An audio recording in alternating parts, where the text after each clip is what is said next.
The book we are reading is Classic Starts, Pinocchio, retold from the Carlo Collodi original by Tanya Zamorsky. Chapter 11 and 12. Pinocchio promises to be good. Because he was only a puppet, Pinocchio never aged. But oh, how Fairy had grown up! Before she had been only a little girl, something like a sister. Now, through some sort of magic, she was a beautiful woman. I want to grow, Pinocchio cried. I want to be a real little boy who turns into a young man, and then some day an old man. I am tired of being a solid piece of wood.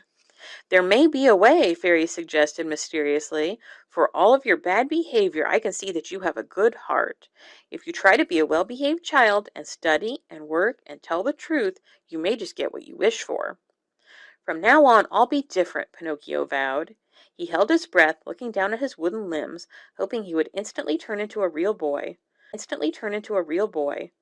Apparently, it was not that easy. Pinocchio sighed. Will you tell me, dear Fairy, where my father is? Fairy didn't know, but she was sure that Pinocchio would see him again. For now, however, since I've grown into a woman, I will be your mother instead of your sister, Fairy said. Lovely, Pinocchio cried. But Fairy had some conditions. You will listen to me and go to school. Pinocchio frowned. Eventually you will get a job. Pinocchio groaned. What's wrong? Fairy asked. I don't know, Pinocchio said. I tried to get excited about those things before, but I'm afraid I'm back to feeling that school and work aren't very much fun.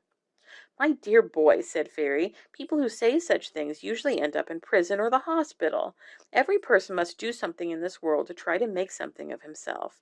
You have to fight your laziness. Didn't you just say 1 minute ago you wanted to become a real boy? Pinocchio nodded, remembering. He did want that desperately to be good.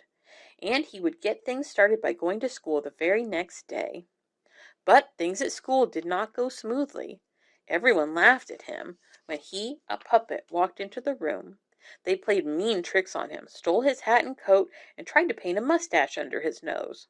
One kid even tried to tie the strings to Pinocchio's hands and feet to make him dance. Pinocchio tried to reason with them.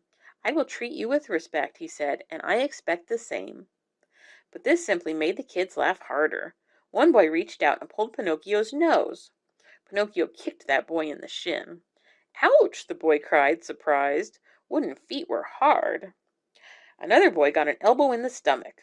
Wooden elbows were even harder. Well, as you might imagine, that was the end of the teasing.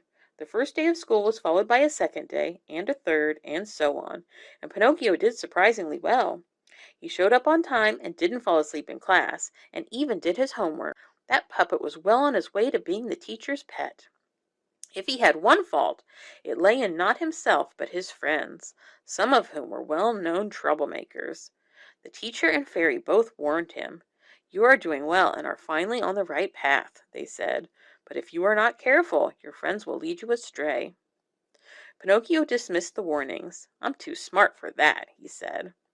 One day as he was walking to school, some of his friends ran up to him with exciting news.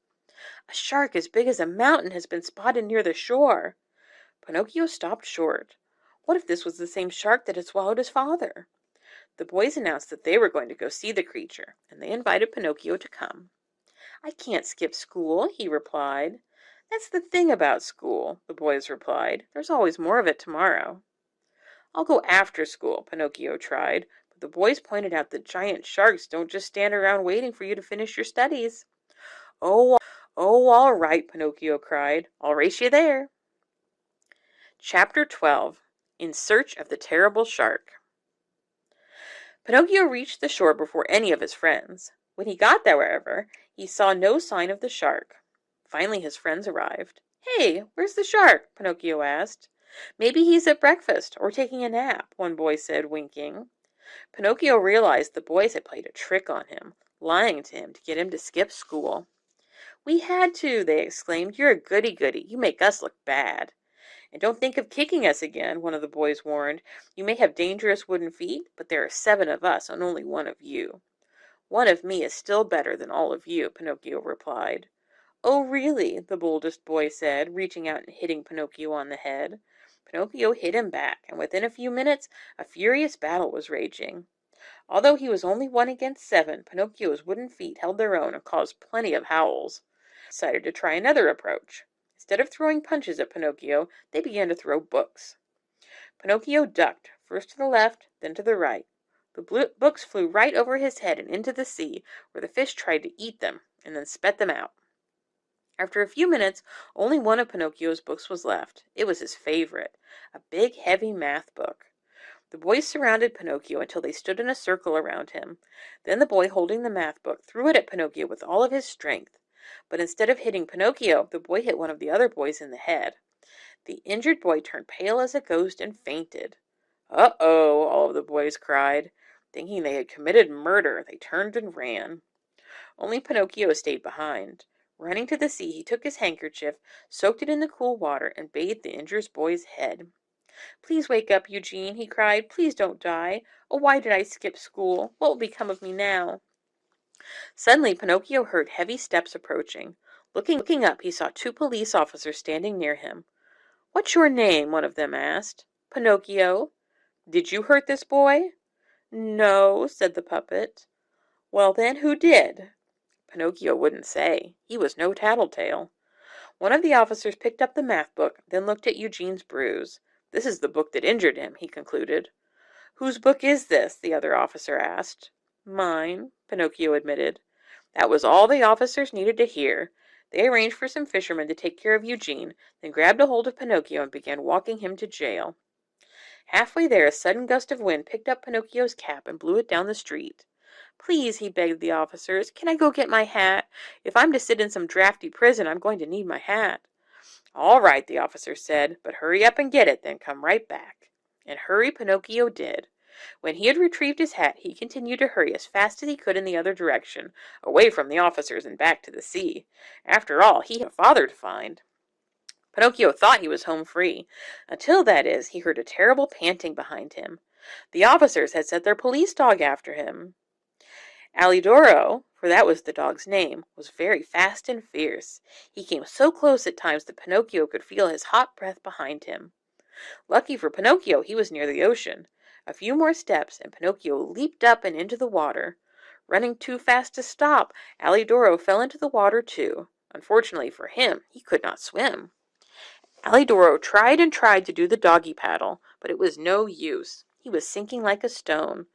"Help!" he gurgled. Pinocchio hesitated. After all, the dog had been trying to hurt him. Seconds later, however, the poor dog's cries broke Pinocchio's heart. "If I help you," he said, "will you promise to stop chasing me?" "I promise. Hurry!" Pinocchio swam out to Alidoro, grabbed hold of his tail, and pulled him to shore. "Thank you, puppet," Alidoro cried when he got his breath back. "If I can ever return the favor, I will." Wishing Alidoro good luck, but still not trusting him completely, Pinocchio swam back out a bit. He swam along the shoreline until he spotted a small cave, out of which rose a spiral of smoke. "Someone's got a fire going in there," he thought. "Wonderful! I can dry my wet clothes and get warm." Before he could reach the cave, however, he was caught and lifted up in a giant net, along with a big crowd of fish of all kinds and sizes. They were all fighting and struggling desperately to get free. Looking up, Pinocchio saw the net was being held by a fisherman. "Yum!" the fisherman cried, looking at his catch. "Fish for dinner." "I'm glad I'm not a fish," Pinocchio thought to himself. The fisherman took him, along with all the other fish, to a dark place in the cave. A giant pan of oil was sizzling over an open fire. "Let's see," the fisherman mused. "What shall I have for dinner tonight? Shall I have a bass, a flounder, a whitefish, or an anchovy?" As he spoke, he reached into the net and pulled these fish out one by one. Then he grabbed hold of Pinocchio. "What kind of fish is this?" he asked. "For your information," Pinocchio replied, insulted, "I happen to be a puppet, not a fish." The fisherman said. "A puppet fish. I've never tasted one of those." Pinocchio trembled. "Didn't you hear me say I'm not a fish? Could you be having this conversation with a fish?" "Well, you are obviously a very smart fish," the fisherman replied. "I will admit that you deserve some respect, so I'll let you choose the way in which you are to be cooked. Do you wish to be fried in a pan, or stewed in tomato sauce with garlic and capers?"